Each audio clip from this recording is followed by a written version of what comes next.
Setelah dua keluarga tersebut pergi dari sana, orang-orang pun membicarakannya. Mereka benar-benar tidak tahu diri masih ingin menantang keluarga Qin. Seharusnya berpikir dulu sebelum melakukannya, sungguh memalukan. Begitu juga sang ayah memuji kemampuan Wuzu dalam memeras orang, sama seperti dirinya saat masih muda. Sementara Wuzu yang sudah mendapatkan uang begitu banyak berpikir akan digunakannya untuk membeli logam yang banyak agar ia cepat naik level. Namun seketika uangnya diambil oleh ayah mertuanya dengan tidak tahu malu, kemudian menyuruh Wuzu kembali ke gudang karena hukumannya belum berakhir. Tentunya Wuzu keberatan bertanya bagaimana dengan uangnya. Sang ayah pun langsung menendangnya untuk segera pergi dan tidak perlu memperbaiki pintunya, jadi uang tersebut akan dirinya simpan. Wuzu pun hanya bisa menggerutu kesal mengatakan bahwa mertuanya ternyata lebih tidak tahu malu daripada dirinya. Kita berpindah ke ruang penyimpanan. Di sana sang ayah memeriksa semua pedangnya yang kini memiliki roh pedang di dalamnya. Bertanya-tanya karena sebelumnya keluar dari ruang penyimpanan dan sudah memeriksanya, jelas-jelas tidak ada roh pedang di sini. Lalu bertanya kepada sang penjaga yang bernama Qin-san siapakah yang terakhir menyentuh semua pedangnya. Qin-san menjelaskan keseluruhan prosesnya, tidak ada yang menyentuhnya. Hanya saja Tuan Wuzu sebelumnya membantu membawa pedang-pedang tersebut. Mendengar hal itu sang ayah pun berpikir apakah Wuzu yang melakukannya. Tapi itu tidak mungkin, atau jangan-jangan ayahnya Wuzu Kakasu yang membantunya secara diam-diam. Kita berpindah ke gudang. Terlihat Wuzu terduduk lesu memikirkan uangnya yang sudah diambil, bahkan ia juga masih dikurung di gudang. Sungguh tragis. Seketika menangis mengatakan harus kemana lagi dirinya mencari logam untuk naik level. Namun pada saat yang sama Wuzu dikejutkan oleh sesuatu yang dimana di depannya begitu banyak pedang yang terlantar. Tentunya Wuzu berbinar-binar bersemangat melihat tumpukan logam tersebut. Ia tidak menyangka di sini begitu banyak senjata yang terbuang. Hingga beberapa saat telah dilewati, terlihat tumpukan senjata tersebut telah dikumpulkan sampai menumpuk sehingga ia pun akan memulai latihannya. Yang lalu mangkok besar itu langsung menyerap semua logam di sana sampai tubuh Wuzu dipenuhi banyak energi. Tidak hanya itu saja, sekarang Wuzu kini telah naik level ke-9. Urat nadi membuatnya senang. Ia tidak menyangka dalam sekejap sudah mencapai level puncak. Sin berpindah ke ruang belut imperial. Terlihat dua orang pria yang diketahui namanya si Lei dan si Sen. Mereka membicarakan Wuzu yang sudah lama tidak ke tempat ini, sehingga tidak ada yang mentraktirnya, karenanya mereka pun berniat mencarinya. Kemudian langkah mereka terhenti di saat ada seseorang yang menghalangi jalannya, dan orang tersebut adalah Kuan Ping. Kuan Ping yang lalu tersenyum jahat menawarkan sesuatu kepada mereka, yang dimana bantu ia membunuh seseorang sembari melemparkan uangnya. Tentunya mereka senang mendapatkan uang tersebut, bertanya siapa yang harus dia singkirkan.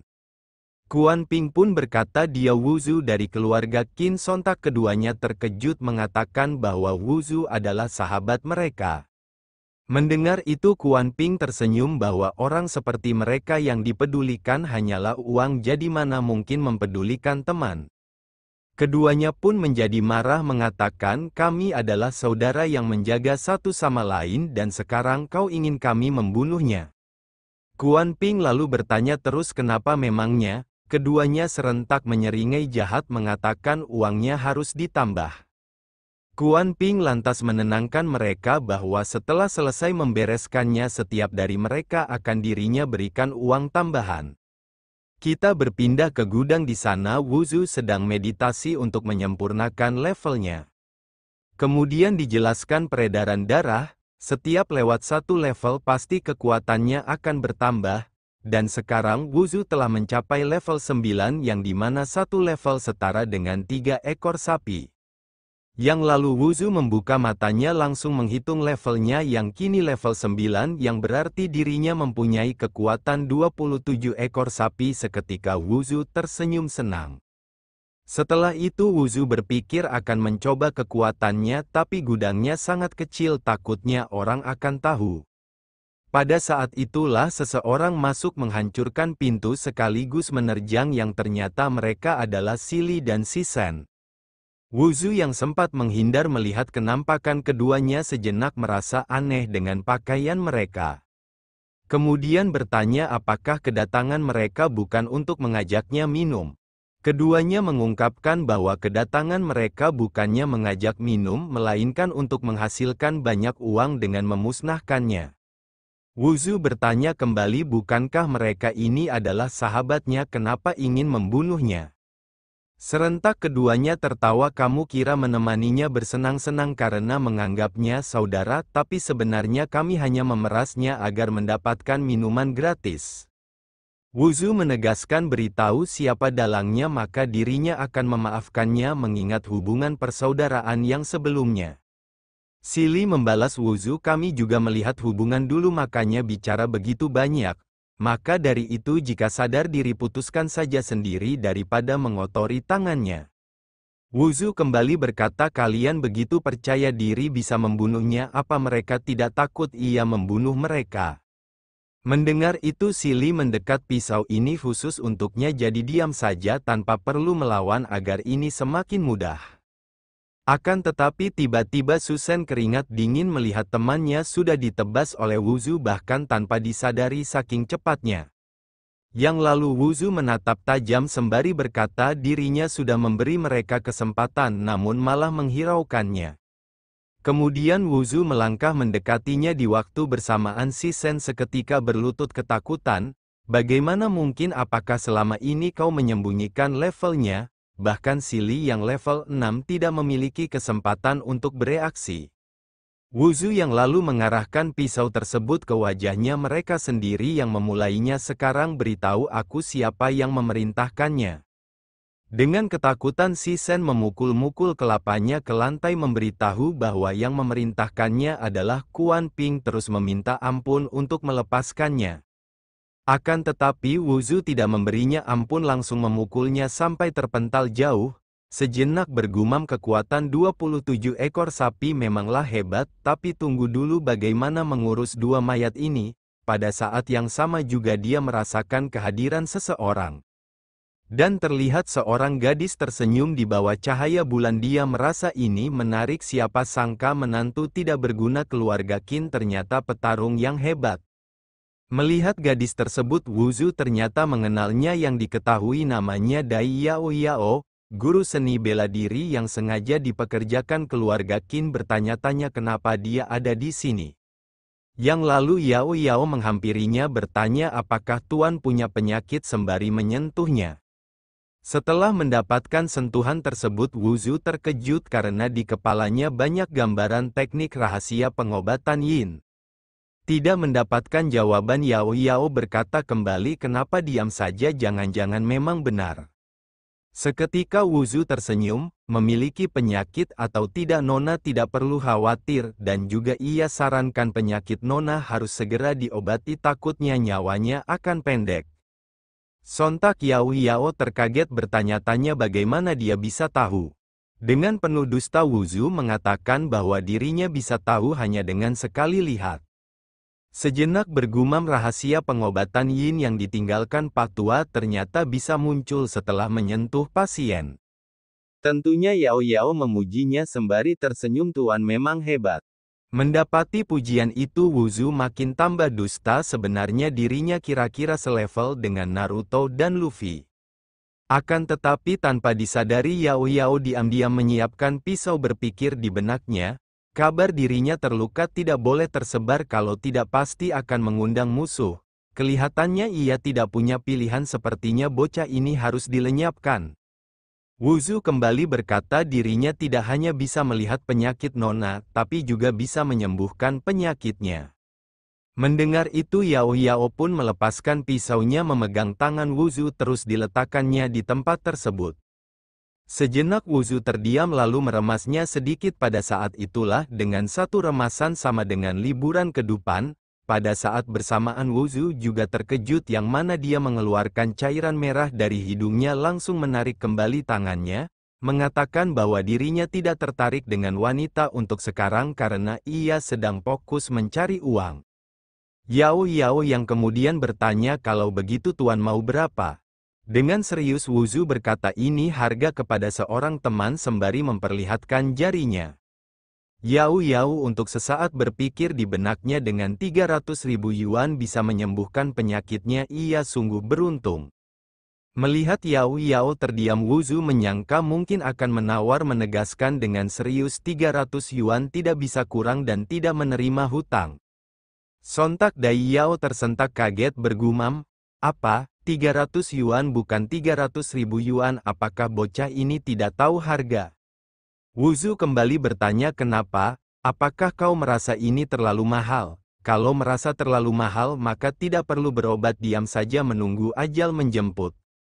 Dai Yao yang terkaget pada akhirnya tersadar kembali. Kakasu, jangan tergesa-gesa, bukannya tidak mau memberinya uang.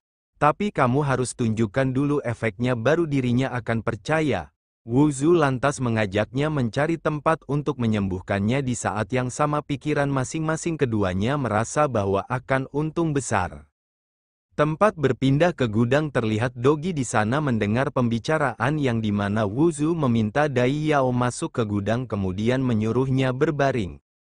Yang lalu Dogi tersebut mengintip bertanya-tanya apa yang sedang mereka lakukan. Dan nampaklah Dai Yao yang kini sudah berbaring seketika itu juga Wuzu mengeluarkan cairan merah, begitu juga Dogi di sana. Dia sungguh terkejut langsung menghampirinya kemudian menjilatinya membuat Dai Yao tercengang. Dogi sialan ini ngapain, sangat menjijikkan. Dogi tersebut pun terus menjilatinya, berpikir apakah ini yang disebut kaki giok legendaris, maka dari itu meskipun harus mati tidak masalah. Pada saat itulah Dai Yao yang sudah sangat kesal langsung menendangnya sembari berkata, Dogi menjijikkan, mati saja sana. Menyaksikan keberanian Doginya, Wuzu pun memberi hormat mengatakan bahwa kamu sudah melakukan hal yang tidak berani kami lakukan, kisahmu akan diingat oleh seluruh dunia, beristirahatlah dengan tenang. Tentunya Dai Yao yang melihat tingkahnya kesal menyuruhnya jangan banyak omong kosong, apakah kamu mau mengobatinya atau tidak? Yang lalu Wuzu menyuruhnya balik badan sebab titik akupuntur semuanya dilakukan dari belakang. Dai Yao pun menuruti perintahnya membuka sebagian pakaiannya hingga terlihat bagian punggung yang indah. Melihat keindahan tersebut tentu saja Wuzu menjadi ngiler, bergumam punggung seputih ini sayang sekali kalau tidak disentuh. Dai Yao kemudian memintanya untuk pelan-pelan agar tidak sakit. Wuzu yang tersenyum jahat lantas menenangkannya, yang ditusuk adalah titik akupuntur dan biasanya tidak sakit. Wuzu pun langsung menusukkannya. Pada saat yang sama Dai Yao tiba-tiba merintih dengan begitu kesakitan. Kemudian menoleh melihat Wuzu yang begitu cepat menusuk punggungnya, berpikir di benaknya, kalau dia benar-benar bisa mengobatinya maka dirinya akan membiarkannya. Tapi kalau dia sedang berpura-pura hanya untuk mencuri kesempatan maka ia akan menghabisinya beserta keluarga Qin. Beberapa saat pun terlewati yang pada akhirnya kini tusukannya sudah mencapai ke 100. Pada saat itulah Dai Yao merintih makin kesakitan yang kemudian lemas dengan posisi yang mencurigakan. Meskipun Dai Yao masih lemas, Wuzu tidak memberinya ampun, tersenyum jahat memberikannya tusukan terakhir membuat Dai Yao terkejut. Yang lalu Wuzu menyuruhnya memakai pakaiannya kembali agar orang-orang tidak salah paham. Dai Yao pun memakai kembali pakaiannya, bersamaan terlihatlah aura hitam keluar dari tubuhnya sehingga dia menjadi senang merasakan tubuhnya membaik. Terus menatap Wuzu, berpikir di benaknya di kota Lin ternyata ada pemuda sehebat ini, dan orang-orang mengatakan dia makhluk tak berguna, akan tetapi menurutnya dia hanya berpura-pura selama ini. Menyadari tatapan tersebut Wuzu tiba-tiba mendekat. Kenapa terus menatapnya, apa mungkin kamu tidak memiliki uang? Menanggapi hal itu Dai Yao mengubah sikapnya lalu memuji kemampuan pengobatannya yang hebat. Sehingga ia makin menyukainya. Jadi bisakah mengurangi harganya sedikit sembari menempelkan asetnya?